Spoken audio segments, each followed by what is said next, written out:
Bonjour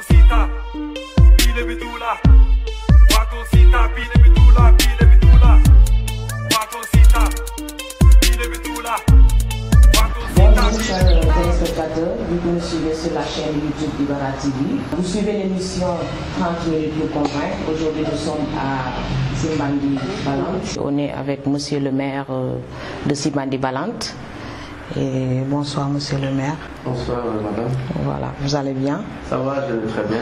Voilà, c'est le deuxième numéro aujourd'hui de notre émission 30 minutes pour convaincre. Vous êtes notre deuxième invité, alors un mot avant de passer au débat, s'il vous plaît. Oui, merci de votre passage ici à Simbandi. Souhaiter à tous les spectateurs vraiment très bonne écoute. Merci. Merci beaucoup. Qui est vraiment Kalbert Mané? Oui, en fait, il me semble extrêmement difficile de dire qui est Kalbert Mané.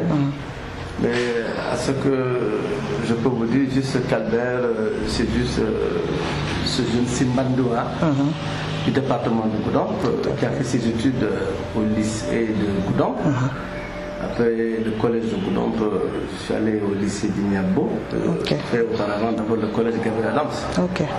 Le lycée d'Ignabo et puis le centre perfectionnement spécial de Thiès. Là, c'était avec la formation des instituteurs. C'est la promotion de 1991. Et un an de service à Madame en octobre 92, je me suis retrouvé à Saint-Louis. D'octobre 93 à octobre 2001, j'ai servi à Saint-Louis. Et je suis revenu ici aux premières heures de l'alternance en octobre 2001. Et voilà ce jeune homme qui a pris des responsabilités politiques au sein de l'ancienne communauté rurale de Diatakunda. Et j'étais vice-président de 2002 à 2008. Et lors de la réforme de 2008, Simbandi est dirigé en communauté rurale. Diatakunda est devenu en commune de plein exercice.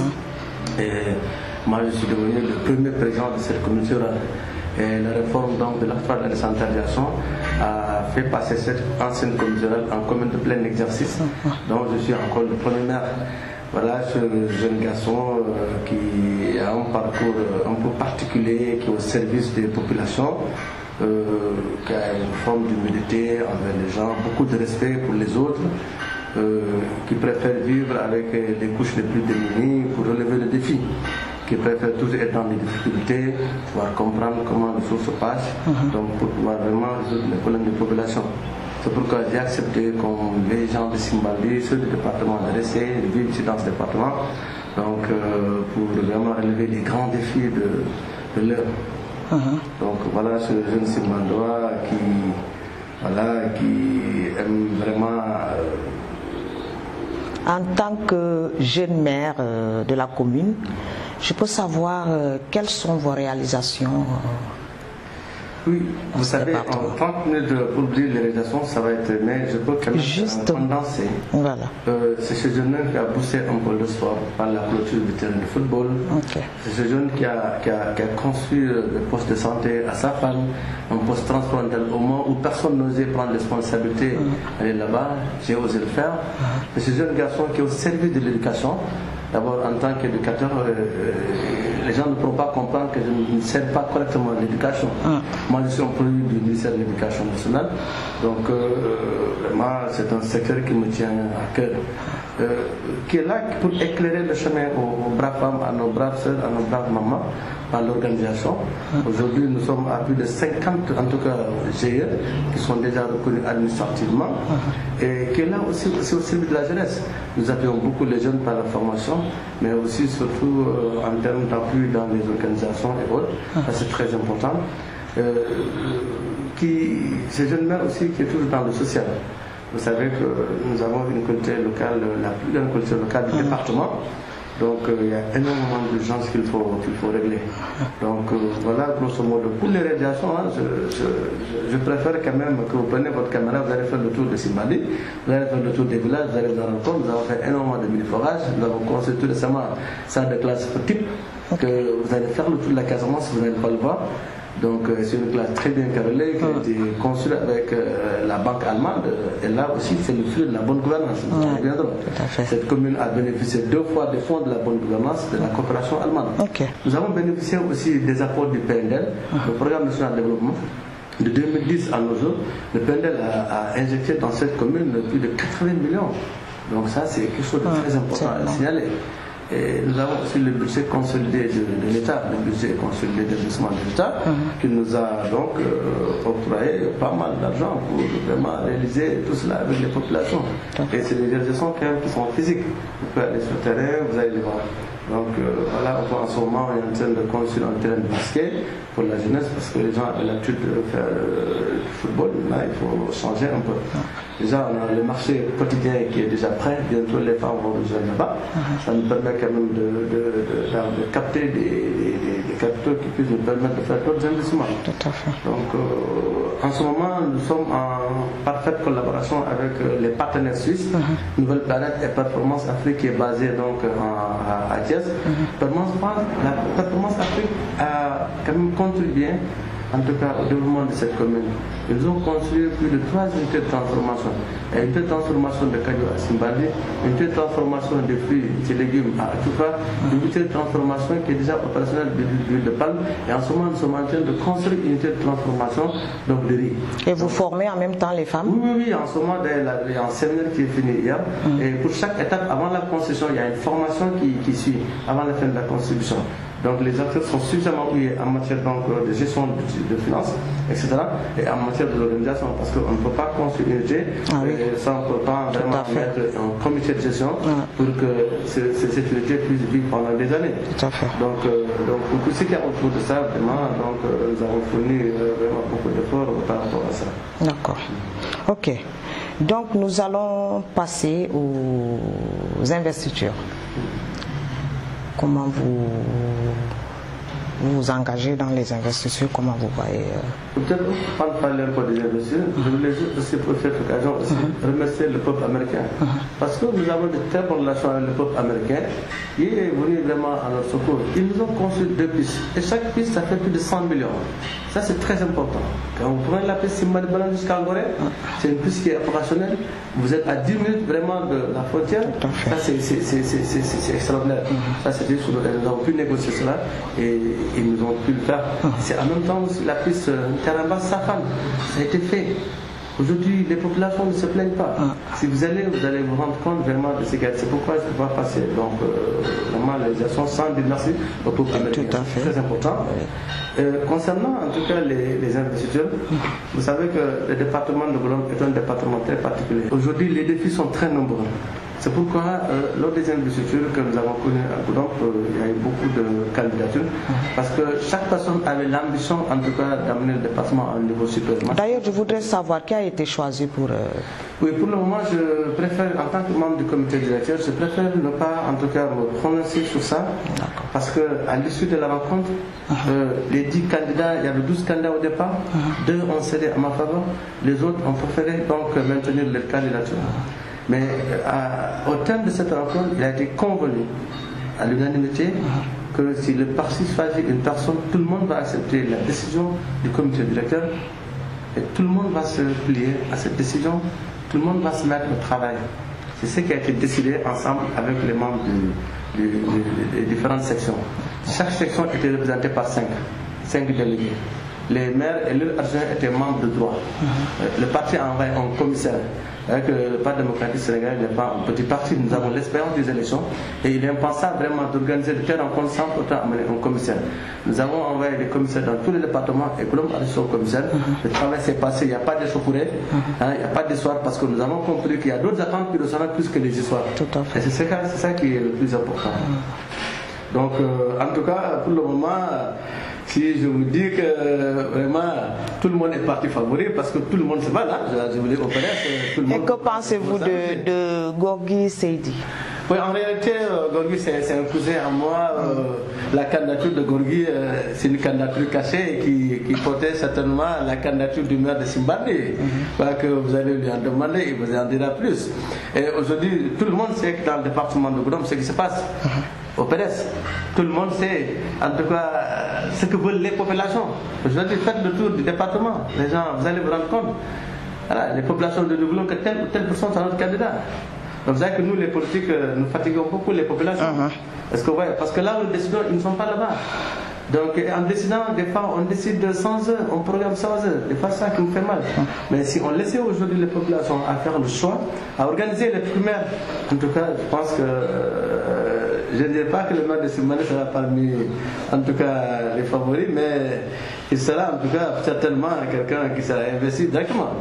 Mais donc, remettons tout cela dans les mains de Dieu et surtout dans le compte du respect, en tout cas, des principes qui ont été établis par le comité d'hôtel et la lettre circulaire de son Excellence, le président, le secrétaire général national de Davan, qui nous a envoyé un message vraiment, un message très éclairant, qui nous encourage beaucoup, qui nous donne beaucoup de conseils et qui donne beaucoup de respect pour ce que font les autres aussi, qui nous a appris beaucoup de choses. Donc, c'est pas devant ce pouvoir que nous allons laisser tomber tout cela. Nous avons un parti qui est là et on a perdu le pouvoir.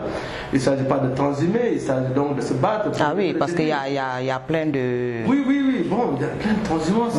Nous, la jeune génération, j'ai dit, nous, cette génération-là, nous devons en tout cas comprendre autre chose que la transhumance. Pour moi, aujourd'hui, lorsque vous êtes dans une association est dans des problèmes, il faut se battre pour relever les défis. Il faut se battre pour que cette association puisse reprendre vie. Il ne s'agit pas de quelle génération, parce qu'on a perdu le pouvoir, il faut quitter, il faut aller par-ci par-là, parce qu'il y a des privilèges, non. Tout le monde, aujourd'hui, qu'on soit du pouvoir ou de l'opposition, l'essentiel c'est le Sénégal qui compte. Vous suivez toujours l'émission 30 minutes pour convaincre sur la chaîne YouTube Ibara TV. Donc, monsieur le maire, pourquoi la léthargie du PDS dans le Balantacounda? Il n'y a pas de léthargie. Vous savez que nous allons bientôt, ici fin décembre 2017, nous allons organiser davantage de partis. Et nous sommes dans une phase de transition. Et lorsque nous sommes en période de transformation, il faut aller avec les éléments des autres, c'est important. On ne prend pas les choses, on ne les tourne pas d'un seul coup pour arriver à ses objectifs. Il faut donc observer, on a perdu le pouvoir, il faut observer le comportement des gens, il faut comprendre ce que veulent les gens, pourquoi on a perdu le pouvoir. On a eu ce temps de réflexion, on a maintenant on aura le temps de l'organisation. Le PDS est un parti très bien organisé. Quand vous vous référez au texte, le secrétaire général il a des pouvoirs, mais il est en train de faire... Mais malgré ça, ça ne va pas au PDS, oui, il faut oser le dire quand même. Je vous le dis tout simplement, nous prenons par exemple l'exemple de Farba Senghor. Mais dites-moi de vous à moi, Farba Senghor, son acolyte, dites-le-moi, quelle est la base politique? Depuis que Ablaouad n'était même pas au pouvoir, quelle est la culture locale où ils ont gagné? Dites-le-moi. Dites-le-moi. C'est parce qu'ils étaient à côté de Ouad, ils avaient ces privilèges, ainsi de suite. Nous étions très loin, on est en Casamance ici. Et qu'est-ce qui a créé Oui, vous savez que le président Ouad est un grand visionnaire. Le président Ouad est un grand visionnaire. Il aime créer souvent des personnes. Il veut que les gens avancent. Il veut que les gens font plus que lui. C'est pourquoi le président Ouad a toujours accepté toutes les personnes. Même un fou, il a accepté un fou. Et le fou se rebelle contre lui. Il n'y a pas de problème, il ne trouve pas d'inconvénient. C'est dû à la maturité politique qu'il a. Et surtout à l'école du parti.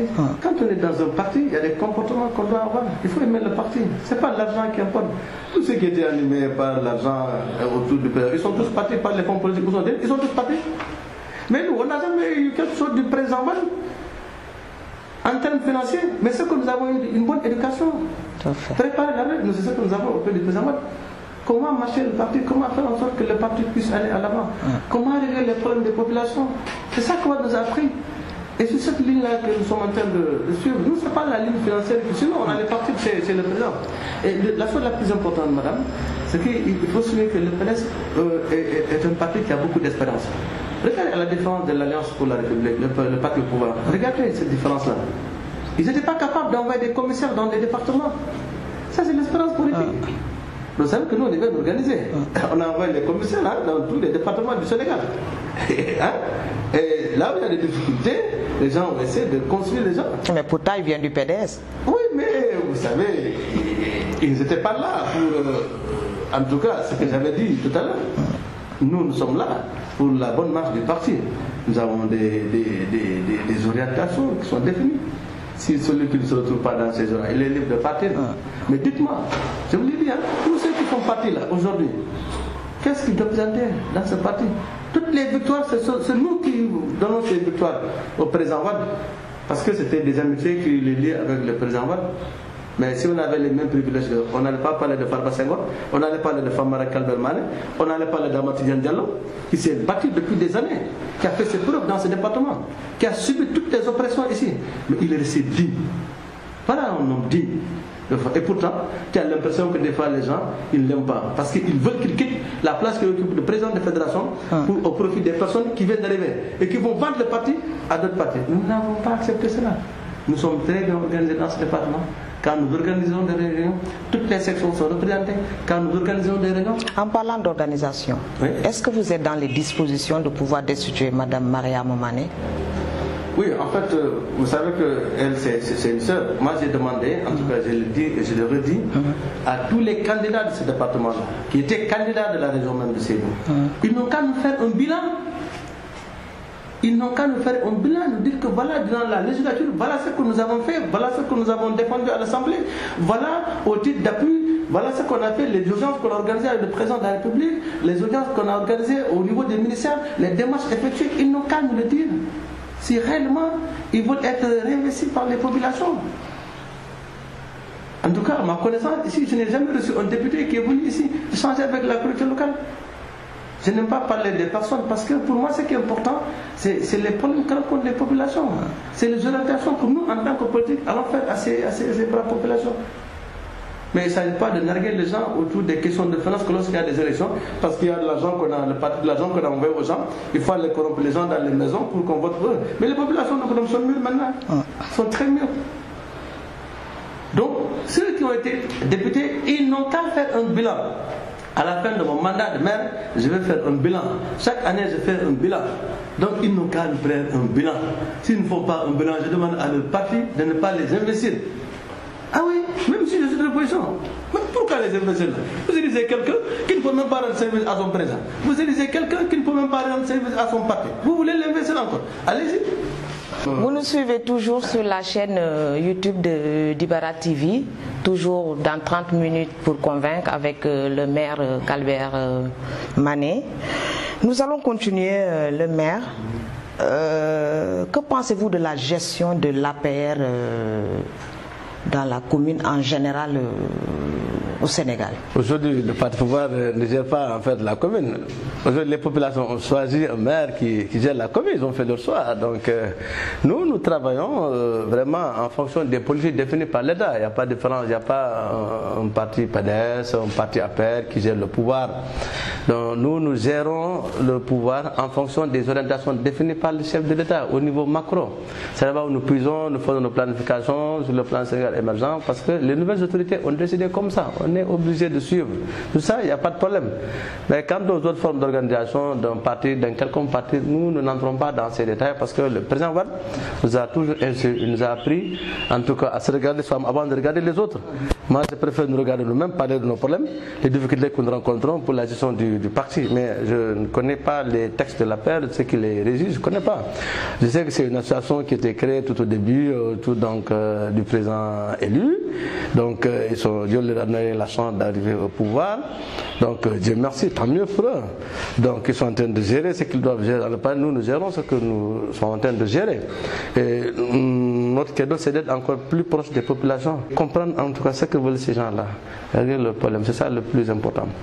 Donc voilà en tout cas ce que je peux vous dire pour cette commune et pour ce jeune département qui est né des centres de la réforme de 2008.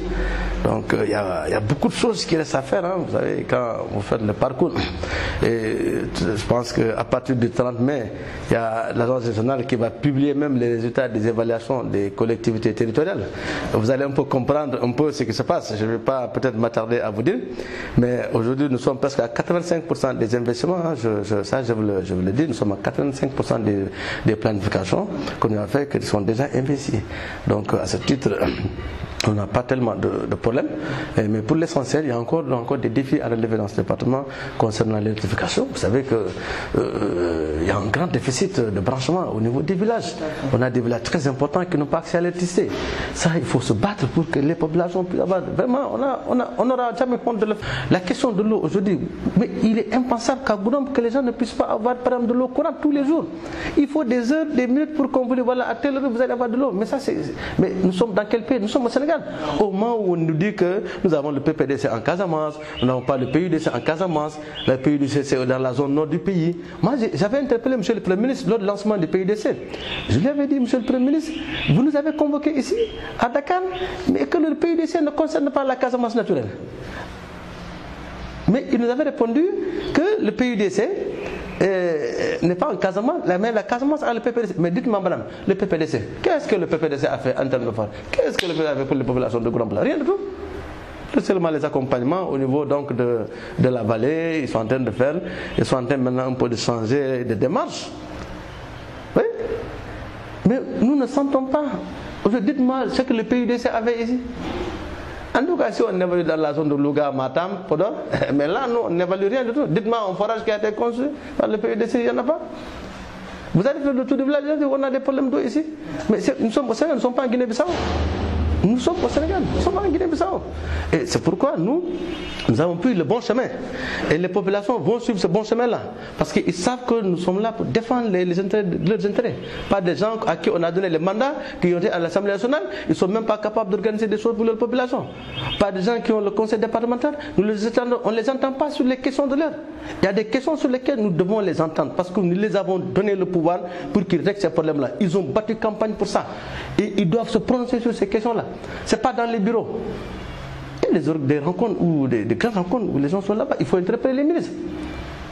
Mais des fois, tu as l'impression que ce département est resté à l'aubaine. Peut-être c'est dû aussi à un problème de leadership que ce département.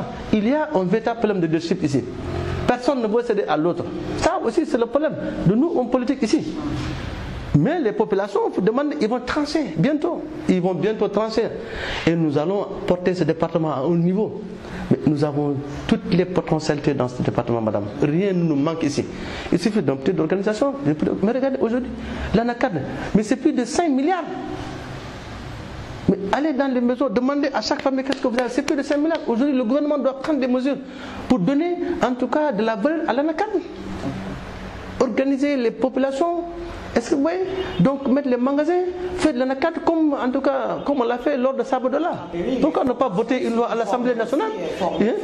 Voter une loi à l'Assemblée nationale qui aujourd'hui, dans le cadre même de la fiscalité, il faut que l'État change la fiscalité régionale. C'est ce que nous avons aujourd'hui. Nous avons l'ANACAD.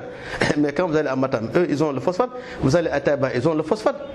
Vous allez à Sabodola, ils ont de l'or. Nous avons l'ANACAD. Il faut qu'on considère ce produit-là. Parce qu'aujourd'hui, c'est un produit qui amène beaucoup d'argent, qui règle beaucoup de choses aussi. Donc, maintenant, c'est à l'État de faire cela. Et pour ça, il faut des hommes qui doivent porter cela à l'Assemblée. En tout cas, nous avons pris l'engagement personnel, en tout cas de me battre, pour que ce produit-là devienne un produit très respecté, pour qu'on ne le bazarde pas, pour que les populations, après la campagne, puissent se retrouver avec beaucoup de mannes financières, assurer l'éducation des enfants, construire des jolis bâtiments, accéder aux services sociaux de base. Et c'est ça l'essentiel. Mais tous les autres aspects politiques, de querelle, de type querelle, nous ne voulons pas nous lancer dans ça. Parce que les attentes sont très nombreuses. Donc nous allons passer à la toute dernière question. Parlez-nous un peu de la gestion du conseil départemental. Oui, vous savez que moi je suis membre du conseil départemental. Quand je veux parler de la gestion de ce conseil, en tout cas, moi personnellement, je participe à des réunions, je fais des orientations, je fais beaucoup de suggestions, parce que moi je ne vais pas au conseil pour critiquer. Moi je vais au conseil pour faire des orientations. Là où on doit intervenir, on intervient. Et que tout le monde va ensemble. Ça c'est très important. Mais en général, vous savez que souvent c'est des conseils qui sont trop politisés. Lorsqu'on n'est pas dans la mouvance que l'autre, à chaque fois qu'on parle des choses, on pense que toi tu n'aimes pas celui-là, tu es en train de lui faire la guerre, ainsi de suite. Non. nous, on ne fait pas la guerre à des responsables politiques. Je ne ferai jamais de guerre à quiconque. Je ne mettrai jamais quelqu'un dans des problèmes. Même si je sais que vous avez du tort, je ne le ferai pas. Mais pour ce que je dois faire aujourd'hui, c'est de me lutter à vous faire sortir de cette situation. Je tente souvent de donner des conseils. Si on ne les suit pas, ça, peut-être je n'y peux rien. Mais je donne souvent des conseils, je donne des orientations. Comment vous trouvez la gestion? Oui, il me semble extrêmement difficile d'entrer dans ces détails. Mais je voulais juste vous dire que vous, en tant que journaliste, vous avez quand même, vous avez été formé pour ça, vous avez des capacités d'investigation. Est-ce que ce qui se dit, c'est ce qui se fait sur le terrain? Wait and see, c'est à vous de voir. Hein? On a des évaluateurs qui sont très qualifiés, hein? Les planificateurs qui sont très qualifiés.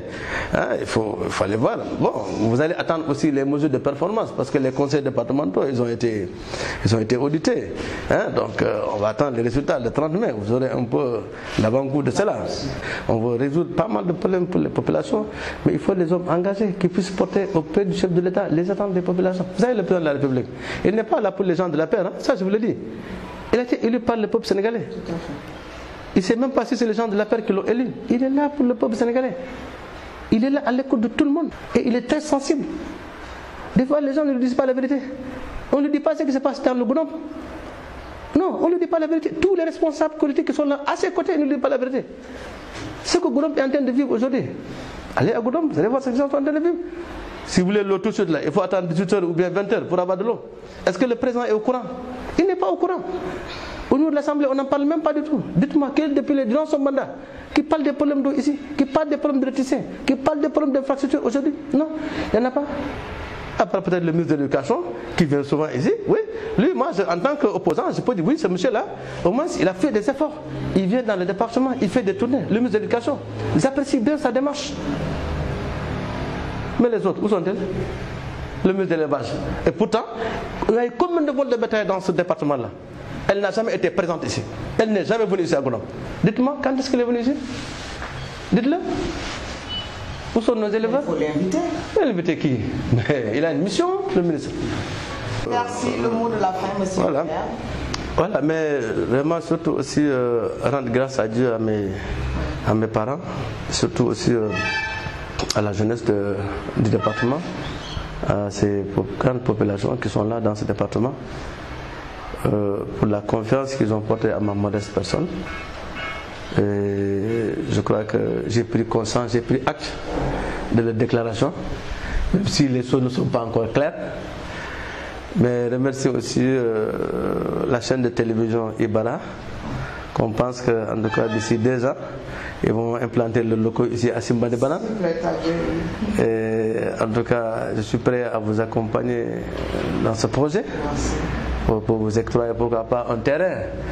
À Ibara TV, on a toujours dit que les grandes chaînes de télévision sont à Dakar, ils sont tous concentrés à Dakar, au service des Dakarois seulement.